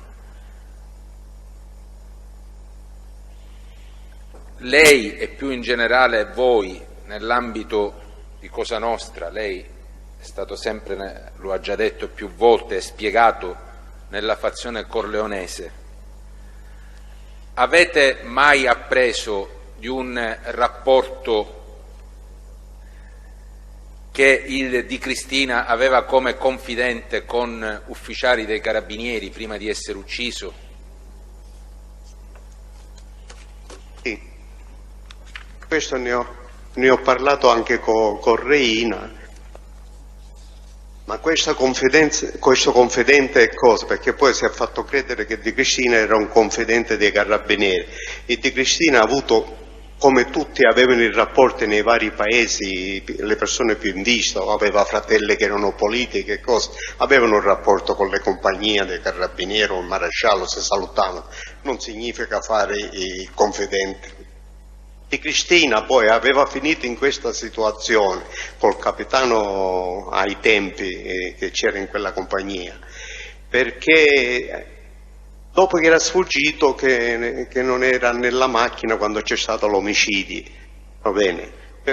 Potendosi togliere il Reino o qualcuno dei corleonesi in quel modo, aveva fatto un po' di pressione nel capitano per vedere se poteva far arrestare il Reino o meno, e si toglieva questa situazione. Allora, signor Di Carlo, naturalmente distinguendo quello che ha saputo all'epoca da quello che poi eventualmente ha saputo dopo, ci può dire se ha saputo qualcosa e che cosa ha saputo prima dell'omicidio di Cristina sul rapporto tra Di Cristina e l'allora capitano Pettinato, se è quello a cui si è riferito poc'anzi?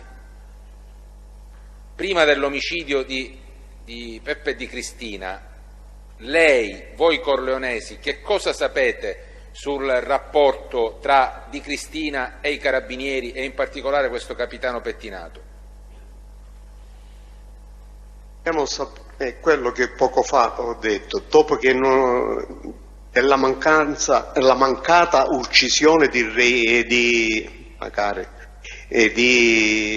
Cristina, quando non era in macchina che doveva essere ucciso e si è salvato, va bene, da novembre, mi sembra che è stato il mese di novembre del 77, a maggio quando è morto poi a Palermo, in quei mesi il Di Cristina andava cercando da tutte le parti da dove c'era arrivata questa, che aveva capito che doveva essere la sua morte. E allora è parlato col capitano, si è saputo a livello di informazione del tribunale, così, si è saputo che c'era Di Cristina che aveva avuto questa conversazione, ma si è saputo dopo la morte di Di Cristina però, perché infatti in una discussione per giustificare l'uccisione di Di Cristina il Reina ha portato questa notizia che faceva il confidente dei Carabinieri per giustificare la morte di Di Cristina, ma fino a che si è lavorato per ammazzare Di Cristina non era uscita questa notizia. Di Cristina era uno che non sopportava Reina e Reina non sopportava Di Cristina, va bene? Si è saputo dopo, e questa si è usata, questa confidenza che lui aveva incontrato il capitano Pettinato. Il pubblico ministero, anche per esigenze qui di ordine, vorremmo capire se l'esame... almeno perché se è questione di minuti, perché la Corte ha necessità di fare una sospensione. No, Presidente, non ho altre domande. Non ho altre domande, va bene. Allora ci possiamo fermare qui, mi pare che altre non ce ne siano, quindi possiamo interrompere il collegamento col sito riservato. Grazie Di Carlo, può andare. E a questo punto quindi sospendiamo l'udienza per mezz'ora. C'è il giuramento dei periti? Sì, con annessi e connessi che ci sono stati anticipati. Avvocato Milo, non ho dimenticato la sua... No, signor Presidente, volevo chiedere che Io ho finito, signor Presidente. Sì,